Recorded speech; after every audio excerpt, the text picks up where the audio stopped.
The Points, episode number 2. It is May 12th today, 2023. I've got some stuff I want to talk about today. Again, this regular thing I'm going to do now daily, hopefully, live chats with you guys is going to be sports related, mostly about sports betting, things that are happening in sports that are going to affect betting, all that kind of stuff, along with a free pick in here, or maybe multiple free picks. Just kind of depends on how well you listen, I guess. Yesterday, we actually missed our pick by 1 point. It would have tied. It was 226. And for whatever reason, the Sun Stars decided not to show up to an elimination game versus the Nuggets, and the Nuggets Stars absolutely crushed them. It still ended up right at the end of the game, 125 Nuggets to 100 for the Suns. And so that means that anywhere along inside the game, at any time, one more bucket gets made.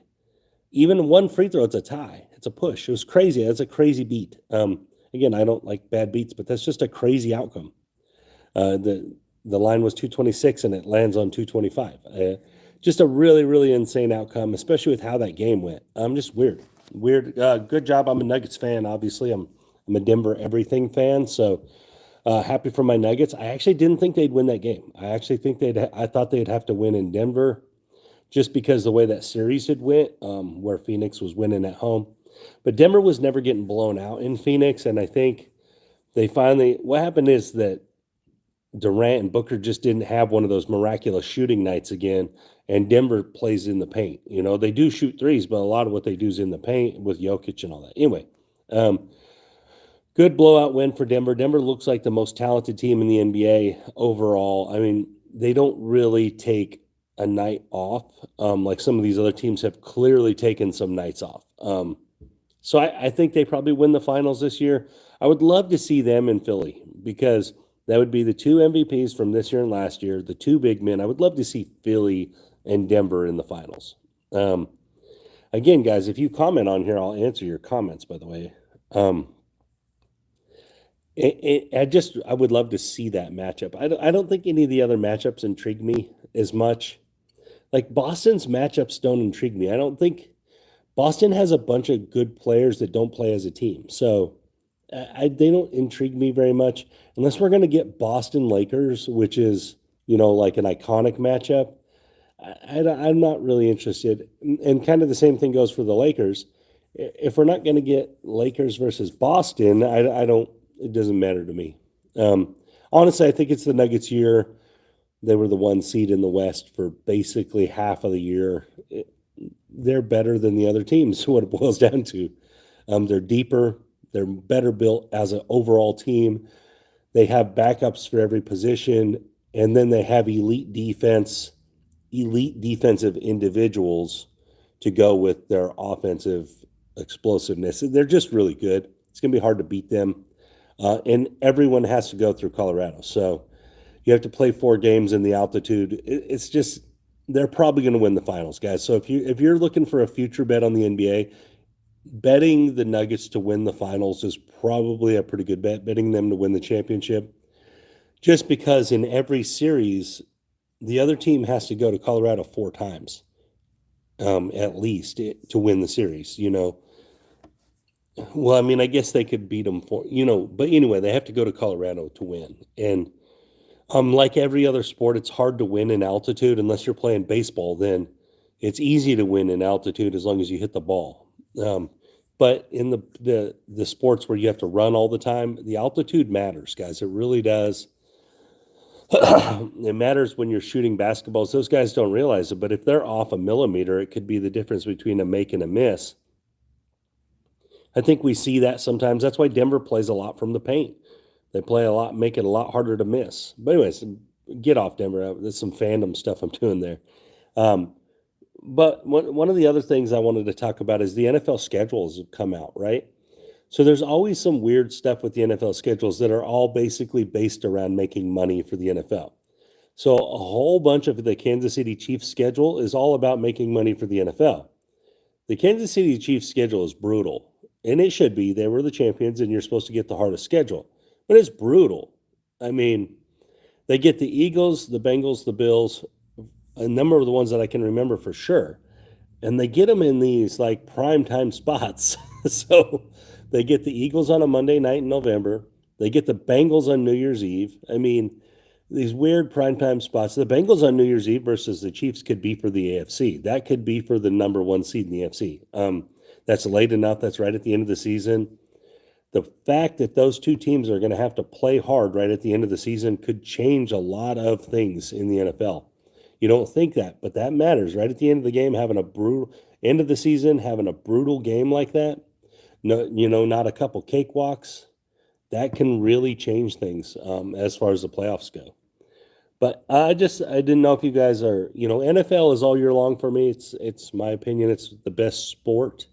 Um, so it's just one of those deals where you see this and you're like, wow, that is brutal. And all these foreign games now, all these games where you have to go overseas, like the Chiefs are playing Miami overseas. They're playing the Tyreek Hill Bowl overseas.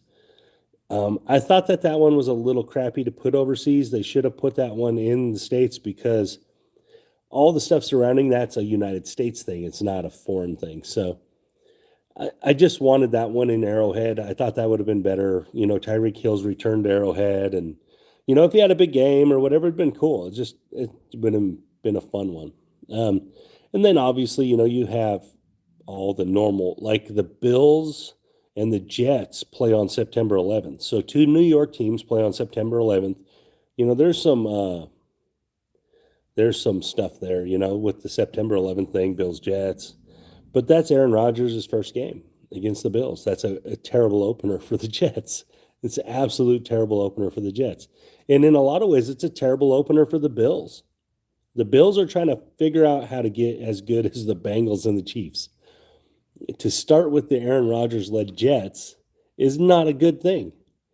That's not what they wanted. The NFL didn't do them a big favor there. They just didn't. Again, the NFL, the AFC, guys, the AFC, as far as the NFL goes, the AFC is an absolute bloodbath. The NFC, in my opinion, is a two-team race. Obviously, this is before a single snap has been snapped, but as long as San Francisco figures out a quarterback, last year they went through a bunch of quarterbacks and they were in the NFC title game. So, I mean, as long as Brock Purdy comes back, San Francisco is going to be the top or the second team in that. And obviously, Philly, there's no reason that Philly isn't going to be great. Why would they not be great? Because they lost a couple guys on defense? Okay. They also replaced them in the draft. I mean, Philly's going to be really good. They're going to be absolutely really, really, really good. And we're going to try to be on them early on, getting on some of that early money. Philadelphia likes to start fast. We were catching it last year, their first halves and stuff. They like to win in the first half. So we're going to be on that. Now, Jalen Hurts did get paid, and sometimes that next year you kind of see a weird regression after they get paid. But, I don't know. Philadelphia is built really well with a really good coaching staff, good quarterback, great skill positions, good corners. They're just really good. They're really, really good. And then you have some of the surprises like, what are the Broncos going to do with Sean Payton? Is Russell Wilson going to be better? Who knows? Probably not. What is a team like the Jets going to do? The Jets possibly did what Denver did last year. The Jets could have went out and got this guy and paid all this for this guy just to get last in the division. Because that's what the Broncos did last year. They went and paid all that and draw all that draft capital just to get last in their division. The Jets could have done the same thing this year, easily done the same thing if New England does anything. But even the Jets could be third in that division, and that's not a stretch. Miami could be better than them. The Bills are better than them. So it's just one of those spots. It's like, what? Why? Don't give that up. Don't give the farm up for a guy that's only going to be there a couple years anyway in a division that's probably not going to make you better. It's probably not going to make you the best team in the division. I don't understand why those teams do that. We've seen it a few times, and it just hasn't worked. It worked with Stafford, and it worked with Brady because they could go in and it made them the best team in the division. In these instances, it doesn't. So, I don't know. Off the NFL, let's get to some Major League Baseball, right? Major League Baseball has been a thorn in my side in the last couple days. I keep getting like hooked or like I was happy to get a push yesterday. I had an over 8 in the Pittsburgh game, and it landed on 8, Minnesota and Pittsburgh. I was happy to get a push. Um, and yeah, it was just like Jesus. But anyways, I've had a rough run in the MLB in the last, I don't know, 4 days or something like that. Just I can't get nothing to land. But one of the things, and I want to talk about this. This is one of the things I want to talk about is when you're in one of your downturns as a handicapper, as a sports bettor, don't deviate from what you do too much because you were doing the same things when you were up, when you were winning, when everything was going right. You were doing these same things. So now when the variance catches and you're catching a downswing, that doesn't mean you're doing it wrong. It just means it's not landing. And what I mean by landing is, if, for example, Major League Baseball, you could bet the better team on this day with the better pitcher going, and the guys hitting the ball could just have a bad day as a group. And like yesterday, I had the Texas Rangers over 4.5 runs.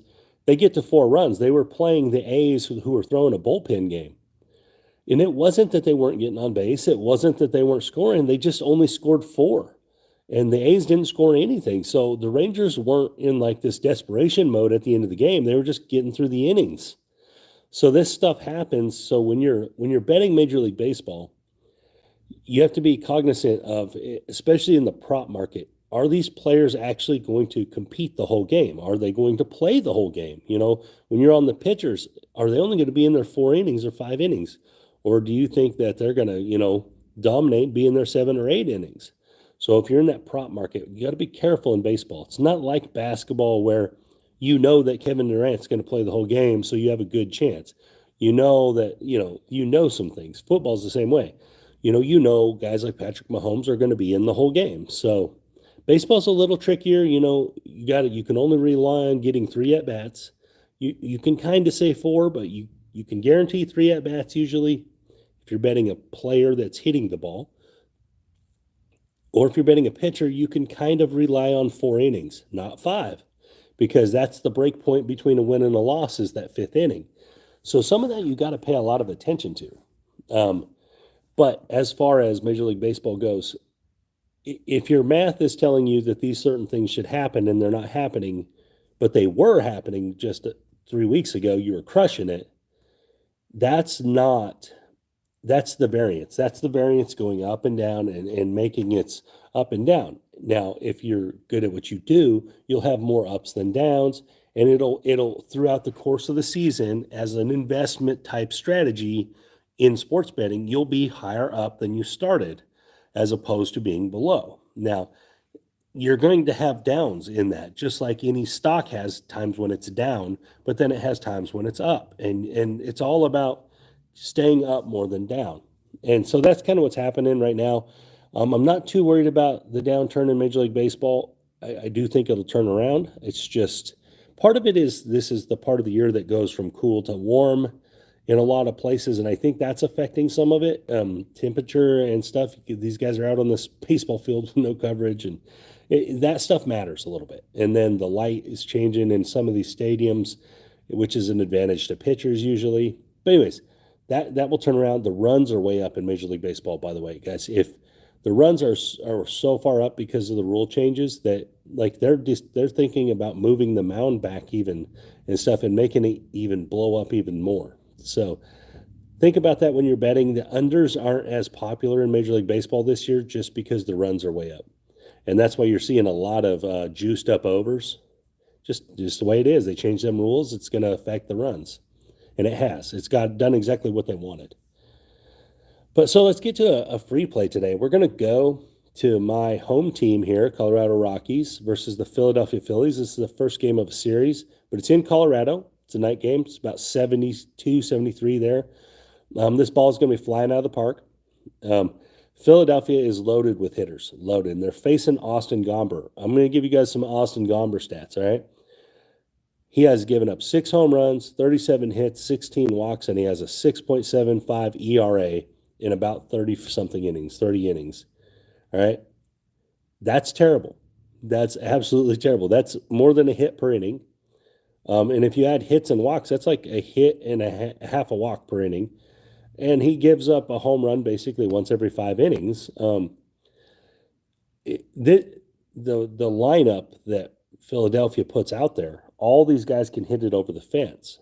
So what I'm looking at, I went in there and I looked at their batter props and I looked at their RBI props, right? And so they're always over 0.5 RBIs. So Bryce Harper is plus 125. JT Realmuto is plus 130. Kyle Schwarber's plus 120. And Trey Turner's plus 115. I left off Castellanos, and you could add him in there. I just picked 4 of them that I liked, okay? So when you only need 1 RBI, there's a lot that goes into it. You want to pick the guys that are in the group of players that are going to be batting with players on base. So that's usually the upper part of the lineup. So you want to stay away from the number one slot, but the 2, 3, 4, 5, and 6 slots are the ones you want to be looking at because those are the ones that are going to be hitting with players on base generally. All right, when you get them at plus money, that means you can bet 2 of them, and as long as one wins, you'll win money. So as long as you put the same amount of money on them. So let's say you took Harper and Realmuto plus 125 and plus 130, and you put 1 unit on each, and only one of them got an RBI. You're still going to either win 25 or 30, right? Because you're going to lose the unit, but you're going to make a unit 25 or a unit 30. And so you pair them up like that, you think about it in that sense. It's not a parlay. You could parlay these and it would be huge if your book lets you parlay them. But so you look at all these. I'm going to bet all 4 of these guys to have an RBI. With my intention is that I only need 2 of them to have RBIs to make money. All right. Now, if you get more than that, great. And in this game, the over and under is 11.5. It's in Colorado. They expect runs, which is a very consistent thing in Colorado. There's a lot of runs because the ball travels there. And when you have a team full of home run hitters, so if one of these guys gets up, a home run is an RBI. So you have that angle. You get the home run. You get any kind of base hit that gets these guys to hit runners in. Or if you have a man on third, these guys are going to be really good at hitting a fly ball to get that man in, which is also an RBI. So what ends up happening is you can oftentimes find these spots where the game is going to be high scoring, and you can take and look at these RBI guys and say, okay, I can pick multiples of these, and as long as, half of them come in, as long as half of them win that I pick, I'm profitable. So you don't even have to pick any better than 50% when you're betting plus money plays. As long as all your plays are plus money, you don't even have to be 50%. So that's my picks for today. My advice for you guys today is to take Harper, Realmuto, Schwarber, and Turner all to have over 0.5 RBIs. Harper's plus 125, Realmuto's plus 130, Schwarber's plus 120, and Trey Turner's plus 115. In this game, it's likely to me that at least 2 of these guys will have an RBI, but I would say at least 3 of these guys will end up with an RBI. I would say that probably 2 of them will hit a home run, and which is, to me, is highly likely in Colorado, especially when you're looking at that total. Vegas thinks this is an 11.5 total. This is a high total. It's not terribly high for Colorado, but it's on the upper end of their totals. So it's just a spot against this pitcher in Gomber that gives up runs, gives up a lot of hits. So he ends up with a lot of men on base, and these guys are popping home runs. So that's where I'm at here is I'm looking at these Philly players' RBI totals. And you could take the other ones too, the other guys. But as the lineup goes down, as it goes down the lineup, you get less and less men that get on base. So that's what I look for is I want the guys that are going to be hitting with men on base. But as far as that goes, that's where I'm at today. That's where what I'm looking at is these Philly players hitting RBIs today against Austin Gomber in Colorado. So that's your stuff for today. Again, if you have any questions, ask them. I would love to have questions. Eventually, I'm going to have this set up once I get my studio built where you guys can call in and everything, I hope. That's my eventual hope here.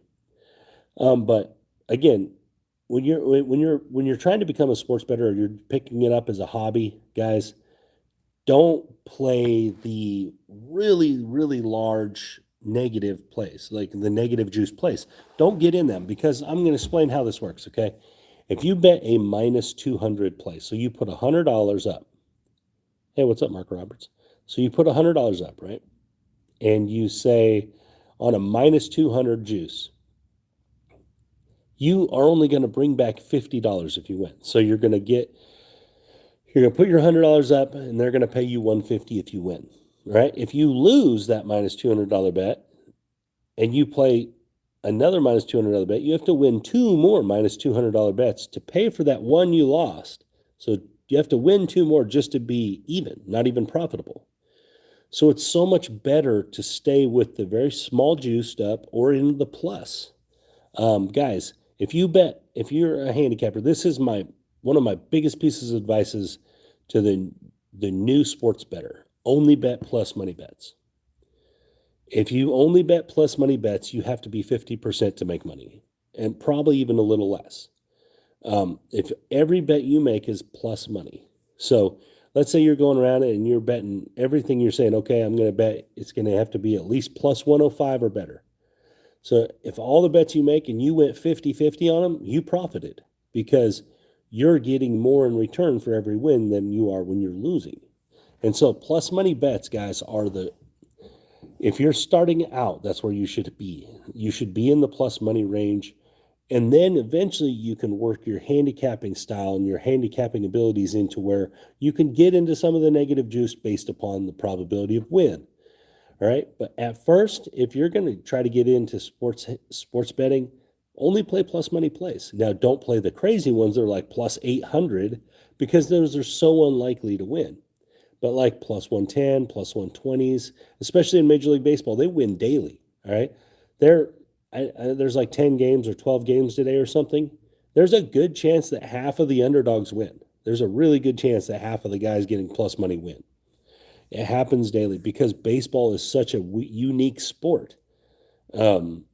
As far as handicapping goes, the favorite doesn't always win in baseball, or doesn't win at a high rate in baseball. It's just better than 50-50. So when you're looking at those plays, stay in the plus money realm when you're starting. Stay with the pluses. It's simple math, right? If you have two plays that are both plus, you only have to win one to make money. If you have two plays that are both negative, you have to win both to make money. If you win one and lose one, you lost money. It's simple math. So you want to stay as small a juice as you can get, but really you want to stay on the plus side as much as you can get. And it won't always be the most attractive plays, right? Because you're not going to get to bet the Tampa Bay Rays versus the A's at minus 230. The Rays are probably going to win. That's probably true, but you're having to lay $230 to win 100, or $23 to win 10 in most people's case, probably. But if you lose, you've lost $23. And now you have to do it 3 times with winners. You have to win 3 in a row to get that 23 back at the same juice. And so that's where you should keep that juice as low as possible, or as big as good plus money as possible. And that will help you as a sports bettor. That's the biggest piece of advice I can give to someone that's starting this out. Maybe the biggest piece of advice is break your money up into 100 units. Even if that means you're betting $1 a game. If you don't break your money up into 100 units, the down swings are going to outweigh your bankroll. They're going to be too big for your bankroll to recover. So if you break it up into 100 units, that means you have 100 plays, right? Every day. So as long as you're winning, it's not a get rich quick scheme. You're not going to get it overnight. So you just want to build slowly. It's an investment. It's like when you're putting money in your mutual fund. You don't expect your mutual fund to gain 7,000% tomorrow. You expect it to gain, 10% this year. So it's similar in that aspect. Don't overextend yourself. Don't think just because you think this bet is a so-called lock, I hear that word a lot, don't overextend yourself. Some of the bets that I thought were the best bets of the year, in fact, the best bet that I thought of this season so far, lost. It was a Texas Rangers game, and I ended up losing that one in the ninth inning, I believe. So it, it was my favorite bet of the year so far, and it lost. But that kind of stuff comes and goes. I mean, you're going to have your big bets lose, and sometimes, a lot of times you're going to have your big bets win. I'm not saying don't deviate how much you put on something based upon how likely it is to happen. You do, but you don't overextend yourself. That's why you should break your bankroll up into as many units are viable. Now I get not everyone's playing with $1,000+ A lot of guys are playing with $200, right? So that means, if you broke it in 100, you're only playing $2 plays. So maybe you play $5 plays, right? It's not exactly, but you've got 40 units then. It's so much better than trying to play $25 plays when you only have 8 units. It's very similar to the craps table. If you only have $200, don't go to the $25 table. You only have $200, go to the $5 table or the bubble machine. If you have $2,000, go to the $25 table. You'll be fine. It's the same. It's the same concept. It's the same bankroll management that will allow you to hang around long enough to build up, to actually get into the profit. It will allow you enough chances and enough leeway to lose that you'll have enough chances to win. And it's some of the biggest advice I can give people. And then play plus money bets. That way you only have to hit on 50% of your bets. If you're playing everything you ever play is plus money, you only have to win half of them to be profitable. That's a pretty nice feeling. If every time you played craps, if you only had to win half the sessions to be profitable, that'd be pretty nice, right? You know, same thing. Play them plus money bets, guys. Not crazy ones. I'm not saying get into the plus 300s and all that, but a lot of times you can find good value even at plus 180. I see in basketball regularly, I see guys like Jokic over 1.5 threes plus 170. You look at his stats, you look at what's going on. He hits 2 threes a lot of games. So there's some angles there. You look at some of these RBI props, right? Guys like Bryce Harper and these guys, they hit a lot of RBIs. If they're plus money on every one of their RBIs, a lot of these guys hit over 100 RBIs a year. Now, sometimes they're hitting 2 or more in a game. So you're looking at least half the games hitting an RBI. So there's a good chance that if you just bet them every game at plus money on the RBI, you probably came out ahead. So there's a lot involved. That plus money, you want to look at it as not an individual day-to-day bet, but overall, what's the plus money getting you? Likely it's getting you in the profit. So stay in those low plus monies. Try not to get into the parlaying game. You want to stay away from parlays unless you really, really have a grasp on what you're doing. Parlays do make things plus money often, but then you got to win twice or 3 or 5 or 9 or however many parlays you put together. But guys, the parlay and it's stay away from it. You're going to win better and more often if you'll stay to single bets. It's the truth. And maybe that's the biggest piece of advice. Maybe I have 3 big pieces of advice. Because staying to single bets is by far the biggest mistake handicappers or sports bettors make. They don't stay to single bets and they get into the parlay world, or they get into the round robin world, or they get into if bets and stuff like that, when all they got to do is play single bets. And I give this example all the time, right? I hear this.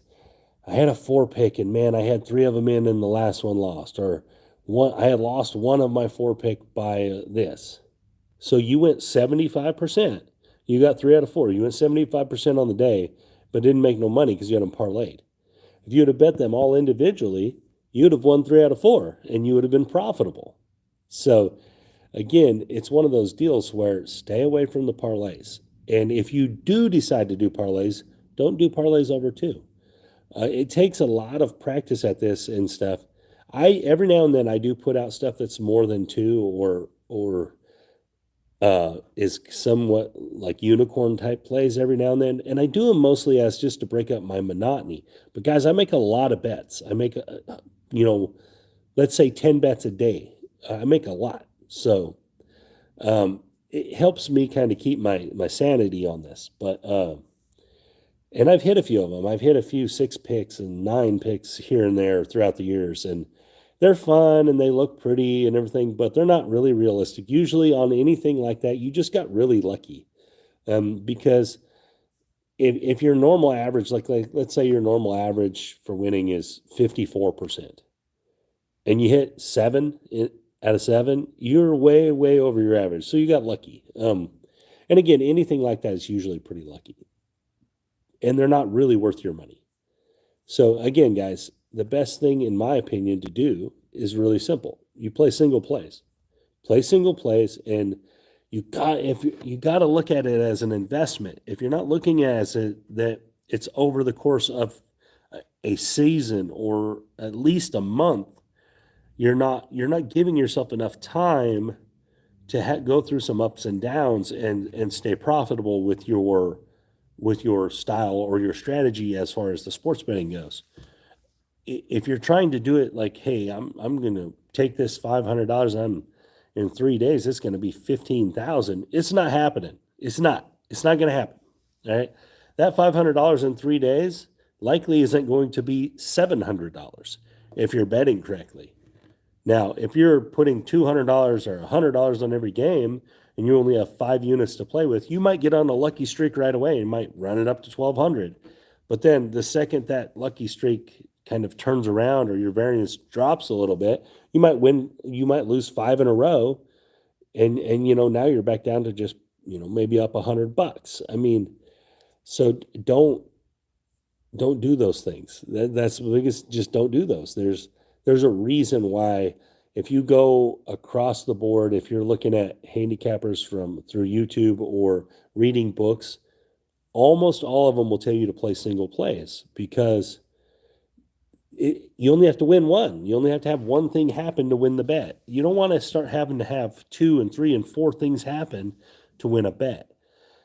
And it's also why when you're looking at totals, this is kind of a part of this. When you're looking at totals, if you're betting team totals, you're eliminating one side of the game. So you got to be pretty sure about the one team you're betting on or against to have whatever it is you need to have happen. Do they need to score or do they need to be held down?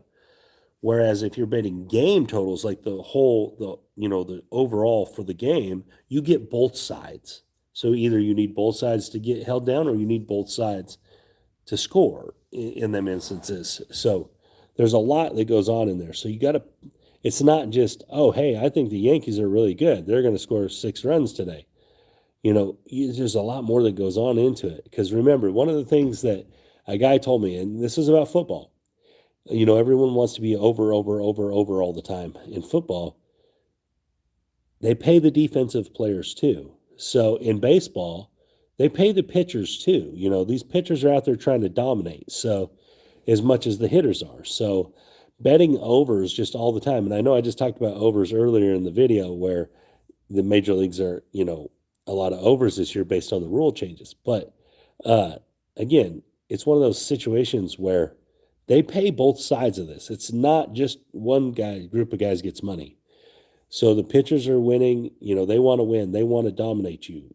The hitters are doing the same thing. So sticking to just overs or just unders, it doesn't work. You have to think about it. You have to be precise in your thoughts. You have to know why you're betting it. Not just because you like a guy, not because you think Shohei Ohtani's great, so you're going to bet that he strikes 25 guys out. It's not the reality of the situation. You need to know, hey, are they coming off of back-to-back road games? There's a lot of stuff that goes into it. But anyways, those are all just like some handicapping advice today for me. Honestly, if you'll stick to single plays, guys, you'll do a lot better. And if you'll stick to single plus money plays, plus money juice, you'll do even better. As long as you're hitting 50% of them. So again, guys, thank you for your time. If you're interested in more of my stuff, more of my picks, check out wagermethis.com. It's $25 a month. You get access to my Discord, which a lot of people seem to like. It's a really fun place to be. You're hooked up with a lot of gamblers around the country, some even from outside of the world. outside of the country. So, but good stuff happens on there. A lot of guys with a lot of angles, a lot of good stuff. They know guys have been gambling a long time. Good group of guys. I also do like competitions on there, like March Madness competition. The last guy that won, I sent him a Justin Fields signed jersey. He's a Chicago Bears guy. I think he won the March Madness thing. I can't remember, but I sent him a Justin Fields signed jersey. So, which was, he wanted just a Justin Fields orange jersey, but I couldn't get one. The only ones they had were like 5X. It would have been a blanket on my buddy. but anyway, so that's what he got. Another guy's got a Yankees jersey. Another guy, I sent another guy a hoodie, wager me this hoodie. I don't know. There's been multiple competitions. We're about to have another one. Just haven't figured out what it was going to be yet. But for Major League Baseball, maybe the NBA Finals. Maybe we'll do it on the NBA Finals. That's probably a good idea. But anyway, that's where I'm at today. You guys have a great day. This is Jacob from Wager Me This.